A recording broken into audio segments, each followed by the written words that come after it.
नमस्कार दर्शकों, मैं सीनियर एडिटर दिनेश गौतम। हम हर हफ्ते एक नई शख्सियत से आपको रूबरू कराते हैं स्पेशल गेस्ट कार्यक्रम के रूप में। आज मैं ऐसी शख्सियत से आपको रूबरू करा रहा हूँ जो ग्रामीण क्षेत्र में पढ़ी लिखी, गरीबी झेलते हुए आगे बढ़े और उसके बाद साहित्य साधना में रत रहे। ऐसी शख्सियत है हमारे साथ किशन लाल जी वर्मा। वर्मा साहब को कौन नहीं जानता, मंचों से भी इनकी कविताएं गूंजती है। साहित्य के क्षेत्र में कई खंड काव्य ये लिख चुके और इस उम्र में भी निरंतर साहित्य साधना में रहते हैं। किशन जी से इनकी कहानी, इनकी जुबानी हम सुनेंगे, किस तरह इन्होंने संघर्ष झेला और गरीबों, शोषित, पीड़ितों के लिए भी इन्होंने अपनी कलम चलाई। आइए बात करते हैं किशन जी वर्मा साहब से।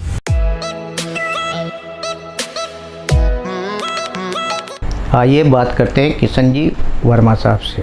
किशन जी, आपका हमारे स्टूडियो में बहुत बहुत स्वागत है। बहुत बहुत आभार, धन्यवाद। किशन जी, सबसे पहले तो आप अपने बारे में बताएं। मैं बहुत ही गरीब घर से ताल्लुकात रखता हूँ। मेरे पिताजी कामखेड़ा गांव के अंदर हाई ग्वाड़ का काम करते थे जी, और उनकी इच्छा थी कि घर के अंदर कोई पढ़ा लिखा था नहीं, मैं छोटा था, तीसरा नंबर का। उनकी इच्छा थी कि मैं मेरे बेटे को 5वीं तक पढ़ाऊँ जी। इस तरह से मेरी सन 1958-59 के अंदर पढ़ाई चालू हुई और वो पढ़ाई मैं वहाँ पर गांव के अंदर पूरी नहीं कर पाया। गांव छोड़ करके और मजदूरी के लिए इधर बुढ़ोरा खानपुर साइड में आ गए जी। यहाँ पर ये मजदूरी करते थे और मेरी यहाँ से पढ़ाई बिल्कुल नगण्य हो गई, कुछ भी नहीं कर पाए हम। इस तरह से संघर्ष करते करते हम कोटा गए जी।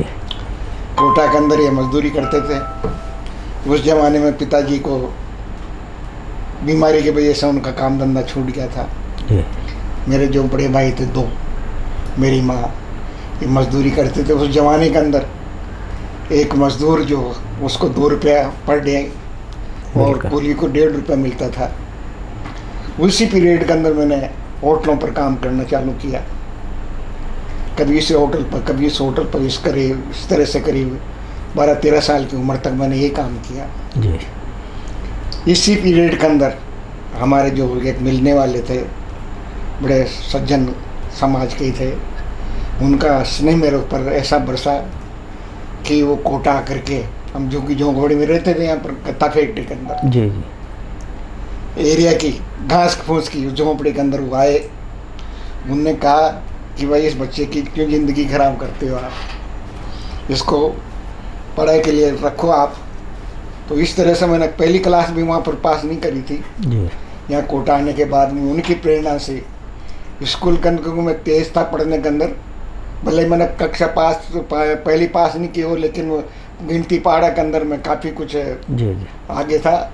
और यहाँ पर मैंने 4वीं के अंदर एडमिशन लिया। अच्छा। इस तरह से 4वीं से 5वीं, 6वीं के अंदर मैंने सिलाई का काम सीखा, सिलाई भी करता रहा, पढ़ता रहा। इस तरह से धीरे धीरे मैंने 10वीं पास की और 10वीं पास करने के बाद में मेरी इच्छा थी कि मैं BSc करूं, लेकिन गरीबी ऐसी कि आप कमाओ भी और पढ़ाई भी करो। इस तरह से धीरे धीरे जो मेरा जो रुझान था पढ़ाई के प्रति वो बढ़ता तो गया, लेकिन मैं जो मेरे को पूर्णता मिलना चाहिए थी वो नहीं हो पाई। मैंने BSc के अंदर परीक्षा तो मैंने दी, लेकिन मैं प्रैक्टिकल नहीं दे पाया जी। और उसी पीरियड में मैं नर्सिंग के अंदर आ गया और नर्सिंग सेवा के अंदर 3 साल की ट्रेनिंग मैंने उदयपुर की। बीकानेर मेरी फर्स्ट पोस्टिंग हुई और बीकानेर साल भर रहने के बाद में ऐसा संयोग बना कि मैं कोटा गया इस तरह से मेरी जो जीवन यात्रा चलती रही। मेरी शादी 1975 के अंदर हुई और इस तरह से यानी मेरी जो कर्मस्थली कोटाई रही है।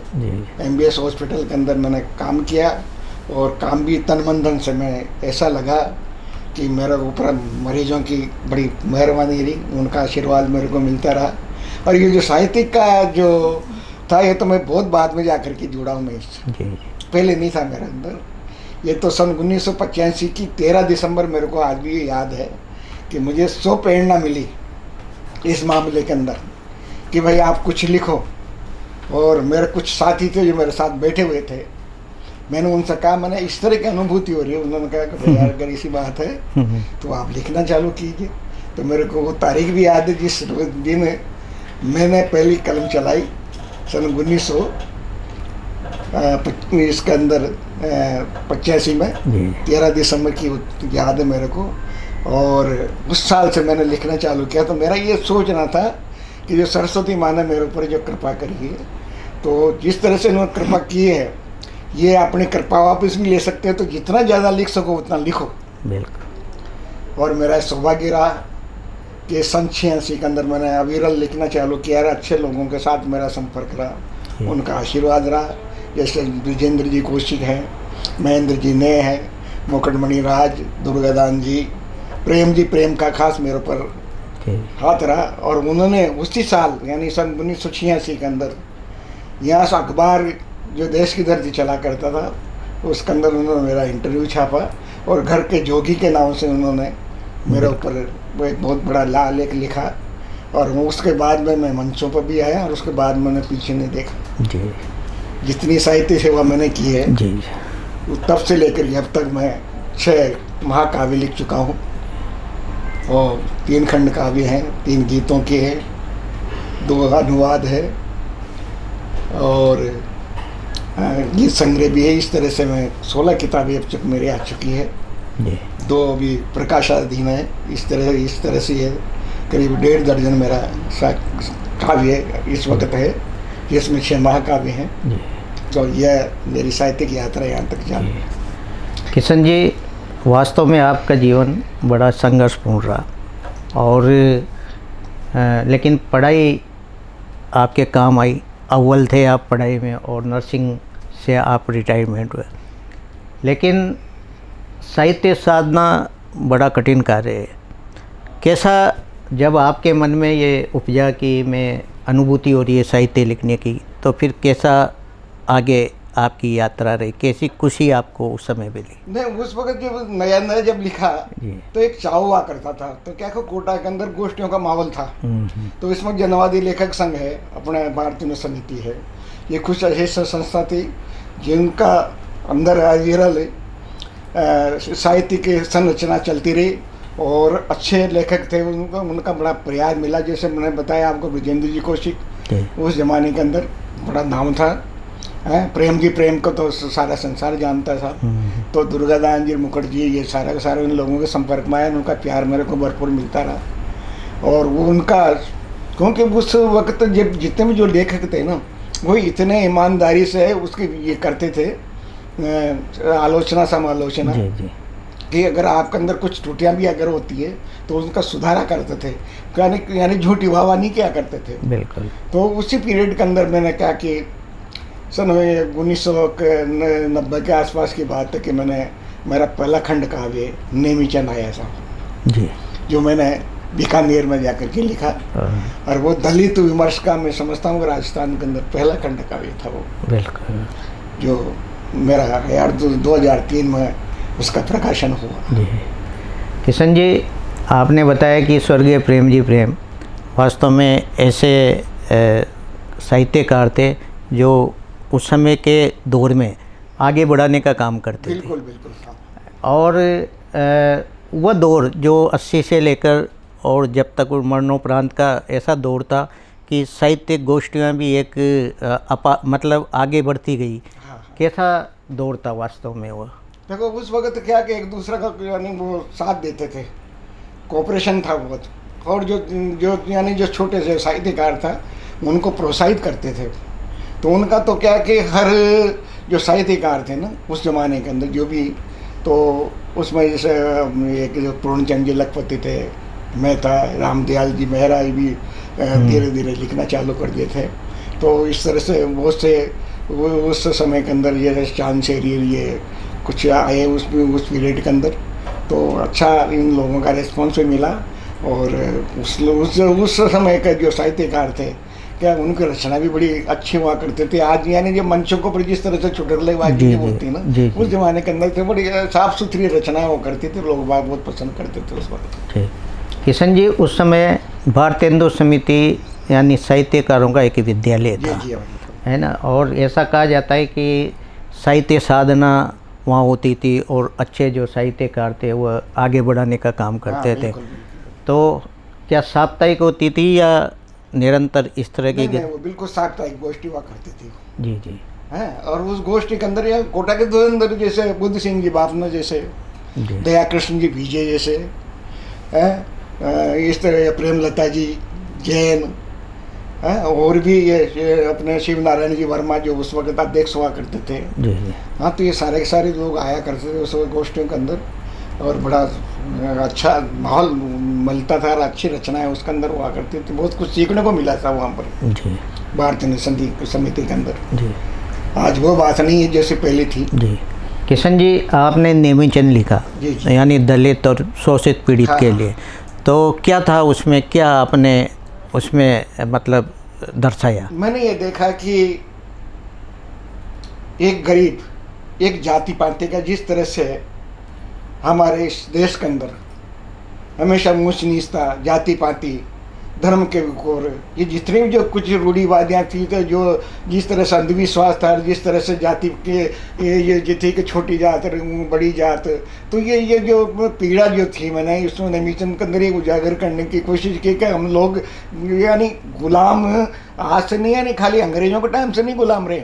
अब इस जाति व्यवस्था की वजह से, वर्ण व्यवस्था की वजह से हम सैकड़ों हजारों वर्षों से गुलाम बनते आ रहे हैं। एक तरह से ये छुआछूत जो यानी शुरू से लेकर के अभी तक आप देख लीजिए कि अभी हिंदुस्तान आज़ाद होने के बावजूद ही गाँव के अंदर वो है, अभी भी वो चीज़ अभी मिट नहीं पाई। तो मैंने क्या कि वो उसी को पर नेमीचंद की ये जो रचना लिखी उसके को आपको मैं एक दो, जैसे मैंने सरस्वती वंदना के अंदर भी ये बात लिखी उसके अंदर कि कशा मनाऊं जामन थान ध्याऊं कशा शारदा मात, कशा चेतारो ब्रह्मा विष्णु भोला नाथ अदम छुजात, है 33 करोड़ देवता था सब जानो मन की बात, मन मनर में आप विराजो सिमरन करूँ दिना और रात, कि भरम भगा दो धर्म देवता, 4 वर्ण जाने सर्जा, 4 वर्ण में कशा बताई नीच वर्ण चौथी पड़ जा, इस स्मृतिया में रची पड़ी छे, इस ईश्वर में रची पड़ी छे, ई तरह की घनी 1000 दो पड़ियो बर्ताव कशा चो सारो जो इतिहास लजा। सदियाँ होगी पीड़ा मन की पीड़ा, सदियाँ होगी पीड़ा पीता अब मानू मन की बात, सदियाँ होगी पीड़ा पीता अब मानू मन की बात, था का घड़िया चतेरा ने मल कशा करी से भीतर घात, था की देर दुआई बोलिया चौथो वर्ण सुनो कुजात, अर्थात सब भी बदनाम हुआ तुम्हारे लारे दीनानाथ। बहुत सुंदर से जो मन की जो पीड़ा चीने में बहुत सुंदर, वास्तव में जो घटित हुआ वही आपने लिखा। किशन जी, आप सरकार राज की सेवा में आ गए, यानी नर्सिंग सेवा में काफ़ी व्यस्तता का समय, और उसमें वास्तव में पीड़ा सामने देखी जाती है मरीज की, तो कैसे मतलब ये साहित्य की रत आप में बढ़ती गई उस समय? ये तो ये मान के कि चलो साहब कि उन लोगों का आशीर्वाद मेरे को मिला, बीमारों का, क्योंकि नर्सिंग में होती हुई भी जो शुरू से मेरी वो जो सेवा करने की जो भावना रही, और यही कारण है कि आज भी मैं गोविंद नगर जैसे एक श्रमिक बस्ती के अंदर रह रहा हूँ। मैं कोई बड़ा मकान ये नहीं बना पाया हूँ, क्योंकि मैं खुद उस स्थिति से गुजरा हूँ। गरीबी मैंने देखी कि गरीबी क्या है, उसी गरीबी की पीड़ा को उन बीमारों के अंदर जब मैंने देखा, तो मैंने वो जो, क्योंकि मेरा ये विचार था कि भाई पैसे तो गवर्नमेंट दे रही है, तनख्वाह मिल रही है, लेकिन कम से कम भी आप ईमानदारी से सेवा तो करो ना। तो उस सेवा का प्रतिफल मेरे को ऐसा मिला कि मैंने उस सेवा के ही बलबूते पर लोगों ने मेरे को इतना यानी प्रोत्साहित किया कि गोविंद नगर के अंदर मैंने एक डिस्पेंसरी बना करके और जनता को दे दी जन सहयोग से। बहुत सुंदर। और सबसे बड़ी बात ये कि वो डिस्पेंसरी है ना, लिखा पढ़ी के बाद में वो मेरे प्रयासों से वो पीएससी खुल गया, आज 500 पेशेंट पर डे का आउटडोर है। बिल्कुल। और यह मेरे को सबसे बड़ा, मेरे को एक तरह से आशीर्वाद मिलता है उन लोगों का, इससे बड़ा और तो मेरे को क्या चाहिए। नहीं, उत्तम विचार है किशन जी आपके, वास्तव में सेवा भाव आपके अंदर भरा पड़ा है। किशन जी, जब आप 16 पुस्तकें लिख चुके हैं, जिसमें महाकाव्य, खंड काव्य और भी, लेकिन इन सब के लिए पैसे की ज़रूरत होती है। बिल्कुल, बिल्कुल छपने के लिए, बिल्कुल। है ना, छपाने के लिए कोई तो कैसे मतलब मददगार सामने आए आपके? तो इसमें क्या है कि कुछ चीज़ें तो मेरे को, जैसे मैंने एक तो टीका का प्रताप लिखा महाकाव्य जी, एक लिखा मैंने मेरा महाकाव्य। तो जब टीका का प्रताप महाकाव्य लिखा तो मैंने इसकी पांडुलिपि महाराणा मेवाड़ फाउंडेशन को दे पूर्वे ही जी, कि भाई इसके अंदर कोई विवादित ये तो चीज़ नहीं है कि मैंने लिख दिया और कल से इसमें अगर विवाद बिल्कुल हो बिल्कुल, तो विवाद होगा तो मेरे तो सारी मेहनत ही बेकार चली जाएगी। कल से कोई अगर कोर्ट केस भी आया कोई चीज़ तो मैं तो उसका जवाब ही नहीं दे पाऊंगा। बिल्कुल। तो मैंने इस मैसेज को पर वहाँ पर एक खंड काव्य भेजा, वहाँ से लिखित में आया कि अगर आपको कोई एतराज़ नहीं हो तो इस खंड का, इस महाकाव्य को हम खुद प्रिंट करवाना चाहते हैं। बहुत सुंदर। तो इस तरह से वो महाकाव्य उन्होंने प्रिंट करवाया। मैंने एक शर्त ऐसे रख दी, मैंने कहा भाई जो दूसरे यानी प्रिंट करवाते हैं तो 10 या 20 किताबें से ज़्यादा नहीं देते हैं। जी जी। मैंने उनसे कहा साहब मुझे 100 किताबें चाहिए। हाँ, उन्होंने कहा हम आपको 100 किताबें ही देंगे। उन्होंने मेरे को साहब 100 किताबें पूरी फ्री दी ठीक। और 40-50 हज़ार जो भी लगे सब उनके लगे। बहुत सुंदर। इसी इसी तरह से मेरा महाकाव्य में भी मेरे को इस तरह से सहायता मिली। और जो सुन वाला जो महाकाव्य है उधर से एक खंड काव्य मेरा है झलकारी, झांसी की झलकारी। और तो ये कुछ ऐसी किताबें हैं जिनको कि मेरे से जन सहयोग भी मिला मेरे को काफ़ी। इस तरह से लोगों का सहयोग भी मिला, मेरा कुछ खुद के पैसे भी लगे। तो ज़्यादातर मेरा जो काव्य जो है वो जनता के सहयोग से भी इस तरह से मेरे को सहायता मिली है। और केसरी सिंह बारट के ऊपर जो मैंने क्रांतिवीर केसरी लिखा, पूरा खर्चा केसरी सिंह ट्रस्ट जो है शाहपुरा उन्होंने पूरा उसको उठाया। तो इस तरह से मेरे को सहायता मिलती रही है। अभी जो बुद्धायन मैंने जो लिखा ये भी महाकाव्य है राजस्थानी में, इसके अंदर भी मेरे को कम से कम 70,000 या 80,000 का मेरे को इसके अंदर लोगों ने सहयोग किया। बहुत सुंदर। और इस तरह से क्योंकि उन्होंने जो मेरे को हौसला दिया उस हौसले की वजह से मैं इतनी किताबें लिख पाया, ना तो मेरी कोई औकात नहीं थी। बिल्कुल। किशन जी, वास्तव में लिखना बड़ी टेढ़ी खीर है जी। और जन सहयोग और हिम्मत दिलाने वालों से आप 16 किताबें लिख चुके हैं। बिल्कुल बिल्कुल साहब, उनका बहुत एहसान है मेरे ऊपर। किशन जी, आप साहित्य लेखन के साथ साथ एक अच्छे मंचीय कवि भी रहे हैं। जी जी जी।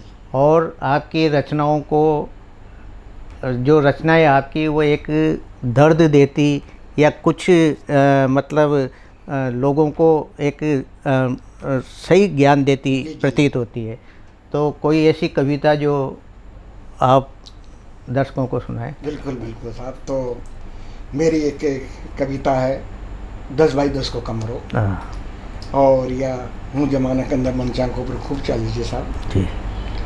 यहीं के अंदर जो पीड़ा है वो पीड़ा मैंने उजागर करी कि किन तरह से ज़माने के अंदर की महंगाई के अंदर एक गरीब आदमी गुजारो कर सके, कहीं कहीं परेशान है। तो देखो आप, बिल्कुल सुनो।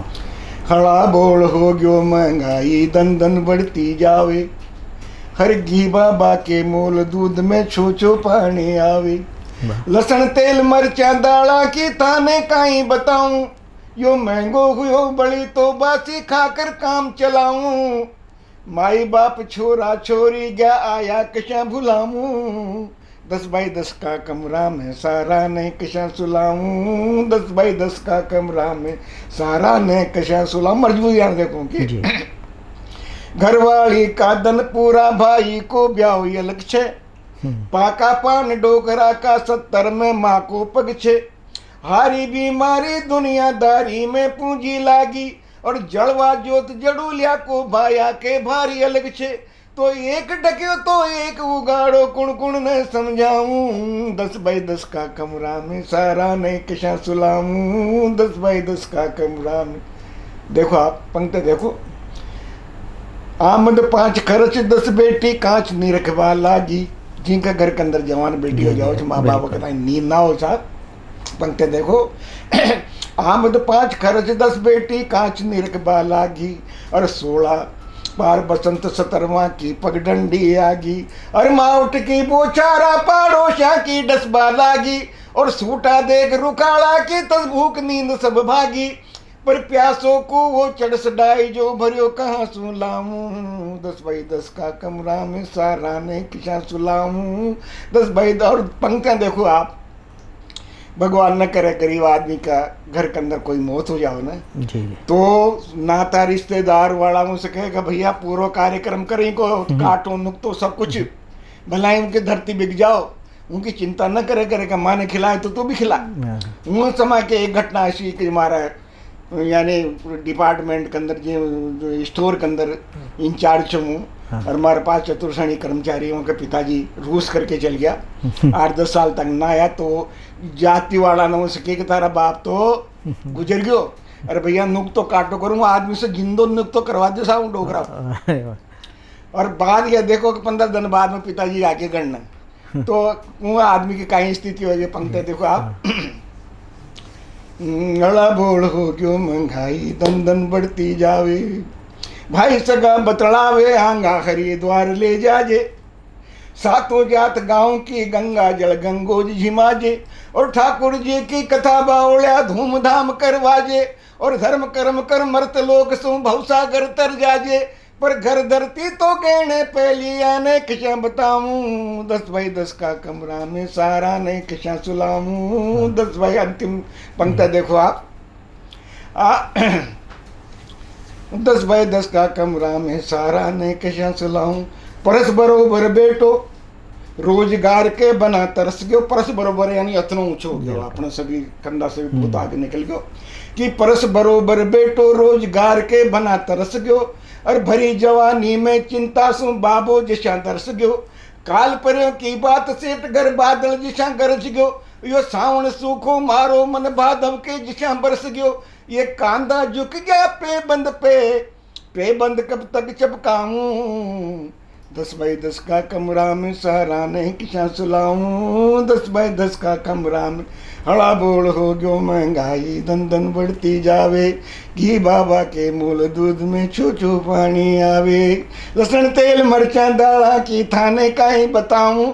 यो महंगो हुयो बड़ी तो बासी खाकर काम चलाऊं। और माई बाप छोरा छोरी गया आया किशा बुलाऊं। 10 बाई 10 का कमरा में सारा नहीं किशा। तो यो 10 बाई 10 बहुत वास्तव में आपने गरीबी देखी और गरीबी का जो एक वर्णन आपने मतलब एक कविता के माध्यम से मतलब दर्शकों तक पहुंचाया। बहुत सुंदर कविता। किशन जी डेडवाना साहित्य से भी आप जुड़े हुए हो। जी। और कौन कौन से जो मंच आप इस समय। भाई ये वक्त तो डेडवाना जो राजस्थानी साहित्य समूह है जी और उसके अंदर ये है हमारा प्रयास कि राजस्थानी को मान्यता मिले जी। 8 की सूची के अंदर केंद्र सरकार इसको मान्यता दे। इसी प्रयास के अंतर्गत हर गुरुवार को 8 से 9 के बीच में अब आने वाला जो समय है वो 11 से 12 के बीच में हर गुरुवार को ये प्रयास है हमारा कि राजस्थानी को मान्यता के लिए। और हमारी ईश्वर ने एक तरह से सुनी भी है कि सुप्रीम कोर्ट ने जी ये एक फैसले के अंदर ये निर्देश दिए हैं राजस्थान गवर्नमेंट को कि जो स्कूलों के अंदर है अपनी जो स्थानीय जो भाषा है राजस्थानी भाषा है उसको पढ़ाया जाए। देखो इसका रिजल्ट आगे क्या निकलने वाला है। तो ये प्रयास हमारा जारी है और जहाँ तक ये चल रहा कार्यक्रम तो हमारा ये रहेगा कि राजस्थानी को मान्यता के लिए हम प्रयास करते हैं। जी वास्तव में किशन जी राजस्थानी भाषा के लिए आप लोगों ने काफ़ी संघर्ष किया और कुछ परिणाम सामने भी आने लगे। और वास्तव में जब ये मान्यता मिलेगी तो बच्चे अपने स्थानीय भाषा को पढ़ पाएंगे। क्योंकि देखो गुजराती मराठी सभी अपने अपनी भाषाओं में पढ़ाई जाती है तो राजस्थानी भाषा का भी एक अलग ही महत्व होगा उस समय। आगे आपका क्या विचार है लिखने पे? देखो अभी तो जो चल रहा है, जहाँ तक है, माता सरस्वती की कृपा रहेगी, चलते रहेगा अभी, क्योंकि मैंने अभी मेरी जो मुक्तक लिखे मैंने, जी जितेंद्र जी निर्मोही से बात हुई, उन्होंने कहा कि भाई कि मुक्तक तो मैं रघुराज सिंह जी आड़ा ने लिखे थे 100 मुक्तक, और उसके बाद में शायद आपके मुक्तक आ रहे हैं 300, तो एक मेरे लिए एक सुखद बात है ये। उसके अलावा भी अभी मैंने बुद्धायन का हिंदी में रूपांतरण कर दिया है जी। और उसको मैं छपाने के लिए डालने वाला हूँ, तो इसके लिए भी लोगों की मेरे ऊपर बड़ी मेहरबानी रही है। वो लोग चाहते हैं कि भाई आपने राजस्थानी में तो लिख ही दिया, जी लेकिन राजस्थानी के अलावा भी इसको हिंदी के अंदर लिखो, ताकि ज़्यादा से ज़्यादा, क्योंकि बुद्ध का जो उपदेश है, बुद्ध के जो दर्शन है, वो संसार के अंदर एक भलाई का काम करना, जगाने वाला काम है। युद्धों को रोकने के लिए बुद्ध की शरण ली जाती है। तो ऐसे महान आत्मा के ऊपर कुछ अगर मेरी कलम चल रही है, चलती है, तो मैं समझता हूँ मेरा सौभाग्य है कि ये बुद्धायन का जो मेरा चल रहा प्रयास कि हिंदी में आए, और वो चालू है मेरा। तो कुछ मुक्तक भी लिखे आपने, सुनाओ। एक दो मुक्त देखो। हाँ। रात को चतेरो चांदनी में भांग घोल रियो, घूंघटो उगाड़ फाग लाल रंग ढोल रियो, सांस को उफान बांसुरी की तान छेड़ रियो, साजना की याद पायला को ध्यान डोल रियो। हाँ। एक और देखो। हाँ। चाल री पवन पियासो 60 गांठ जोड़ रही, डाल डाल पात पात रोम रोम दौड़ रही, लाज न समेट नींद बात सुनियो बोल रही, ठुमक ठुमक नार गोना वाली रात डोल रही। हाँ। एक देखो कि उलझ उलझ नैन आज प्रेम गीत बोल रहा, खनक खनक चूड़ियाँ कड़ाई मीत मोड़ रहा, अनजाण्या पाँव प्रेम धार में धकोल रहा, कजराड़ा नैन बाण लोक लाज छोड़ रहा। एक और देखो आप कि स्वागरात का मैंने वर्णन किया इसके अंदर, एक लपेटे वाली बात है कि कोयली का गीत प्रीत मोरनी की नाचरी, और पाँख में मंड्या पराग हांस हांस बाँचरी, फूलना की गंध मंद मंद हो सांसरी, सेज पे पड़ी सलोट ठाम ठाम राचरी। और अंतिम देखो आप, एक दर्शन वाली बात है कि वेदना कुरेद वेद बावली बना रही, अंतरात्मा की पीड़ भीड़ में सुना रही, चूनड़ी उदास दाग चाड़ पे पलान गयो, और एक लिए न छोड़ छाड़ दूर भण बना रही। यानी इस काया को यहीं छोड़ गया, अंसा निकल करके और चल गया, और ये काया जंग यहीं पड़ी रहेगी, एक लिए न छोड़ छाड़ दूर भण। किशन जी, वास्तव में मुक्तक लिखना बड़ी अलग विषय होता है। जी, जी, जी। लेकिन आपने फिर भी इसको मतलब अपने हाथ में लेकर और ये जनता को, दर्शकों को जल्दी सौंपोगे आप। बिल्कुल बिल्कुल। जाते जाते और कोई छोटी रचना और सुना दें। हाँ, तो देखो आप कि आजकल के जो बच्चे हैं किस लाइन को पर जा रहे हैं, और यहाँ पीड़ा होती है, यहाँ पीड़ा होती जब छोटे बच्चों को देखते हैं कि जुआ खेलते हैं, नशे के आदि हो रहे हैं, स्मैक पीते हैं, गांजा पीते हैं, बीड़ियाँ पीते हैं, सिगरेट पीते हैं, मुझे कोई पीड़ा होती है। मैंने गीत लिखने की कोशिश की, देखो मेरे को कैसा लगता है इन बच्चों को देखता हूँ कि मारी आँखें में कुछ जैसा साल गया जो होते हैं गेहूँ की बाली, जो उल्टा उल्टा चढ़ता हो, बड़ी चुभन होती है वो, उसके खुरदरा पड़ा, बड़ा तीखा लगता हो कि मारी आँखें में कुछ जैसा साल जा, बीड़ी सिगरेट ही पीता देखूं बाढ़ क्या, मारे आज की पीढ़ी ने हो गयो काई रे नता की, मारी आज की पीढ़ी ने हो गयो काई रे नशा की आदि हो गई, चाल झूमता आँख्या में चेखुमार जवानी आंधी हो गई, मारी आँख्या में कुछ जैसा साल ग्यारह, बीड़ी सिगरेट ही पीता देखूं बाढ़ क्या, किले पड़बा को नाम पुत जी रोज सनीमा जावे, ले पड़वा को नाम पुत जी रोज सनीमा जावे, पढ़े अश्लील किताब नत के मोल लड़ाया लावे, खा के वर्दी का पढ़े छे जब चाट क्या रे, मारी आँख्या में कुछ जैसा साल क्या, मारे आज की पीढ़ी ने हो गयो कहीं रे नशा की आदि हो गई, चाल झूमता आँख्या में चेखुमारी जवानी आंधी हो गई, मारी पपलू रमी मांग पत्ती चौराहे के ऊपर देखते हो उनसे छोटा छोटा बच्चा जो वहाँ खेलता है, और आप यानी यानी यानी आप उनको मना करते हो लेकिन वो मानते नहीं है। बिल्कुल। स्थितियाँ देखो आप आज की इस समय की, कि पपलू रमी मांग पत्ती सट्टा मटका मैं खो गया, पपलू रमी मांग पत्ती सट्टा मटका मैं खो गया, और धारो भांग चढ़ से गांजू पी पुट पाता पे सो गया, बन्ना नाथा का फरच जशा नार क्या रे, बन्ना नाथा का फरच जशा नार क्या रे, मारी आँखा में कुछ जशा साल क्या, मारी आज की पीढ़ी ने हो जो कहीं रे नशा की आदि हो गई, चल झूमता आँखा में चे खुमारी जवानी आनी। और पंक्तियाँ देखो आप, एक जिंदगी या एक जिंदगी वा देखो गरीब आदमी की है। आज की स्थिति ऐसे कि 10 कमाओ और वो 10 में सभी पूर्ण न पड़ रही। बिल्कुल सही कह। ये मुँह स्थिति में कहीं हो कि भाग फाटता यानी पोफटी सुबह सुबह को टाइम, हाँ। अरे भाग फाटता उठे पेट खातर बट्या सड़गावे, और 7 साल की कहीं जिंदगी गीत भूख गावे, हाड़ी खानिया होठेला में नेगी नाड़ क्या रे, मारी आँखा में कुछ जैसा साल क्या, मारी आज की पीढ़ी ने हो जो कहीं रे नशा की आदि हो गई, चल झूमता आँखा में चे कुमारी जवानी आंधी होगा। और आखिरी बंद देखो आप, राजस्थान के अंदर बाल विवाह की प्रथा सदियों से देश आज़ाद होने के बावजूद भी यानी गाँव के अंदर बाल विवाह की प्रथा कम न होती यारी, चुपचाप कर ली छाना मुना। पंक्तियाँ देखो आखिरी, मारी आँखा में कुछ जैसा, मांडियो ब्याह पोतड़ा पीला गले टोकरी बांधी, मांडियो ब्याह पोतड़ा पीला गले टोकरी बांधी, अरे हुयो बुढ़ाओ बालपणा में उड़ी जवानी आंधी, लाडो धरती में गड्यो छे लाडी ताड़ क्या रे, लाडो धरती में गड्यो छे लाडी ताड़ क्या, मारी आँखा में कुछ जैसा साल क्या, मारी आज की पीढ़ी ने खो गयो कहीं रे नशा की आदि हो गई, चल झूमता आँखा में जे खुमारी जवानी आंधी हो गई, मारी आँखा में। तो इस तरह से साफ साड़ गया सुबह से यहाँ बच्चा का टाइम जब बुरा कर्म करता हुआ। ये थे साहित्यकार कवि किशन लाल जी वर्मा साहब।